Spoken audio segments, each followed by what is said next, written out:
அம்பு கொண்டு அசங்கென்றால் அசங்குமோ? கம்பமற்ற பார்க்கடல் கலங்கென்றால் கலங்குமோ? இன்பமற்ற யோகியை இருளும் வந்து அணுகுமோ? செம்பொன்னம்பலத்துளே தெளிந்ததே சிவாயமே.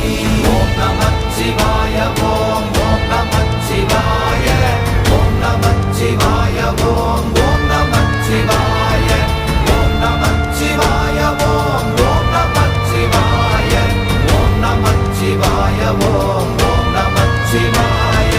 அவ்வெனும் எழுத்தினால் அகண்டம் ஏழுமாகினாய், உவ்வெனும் எழுத்தினால் உருத்தரித்து நின்றனை, மவ்வெனும் எழுத்தினால் மயங்கினார்கள் வையகம், அவ்வும் உவ்வும் அவ்வுமாய் அமர்ந்ததே சிவாயமே. ஓம் நமச்சிவாய ஓம்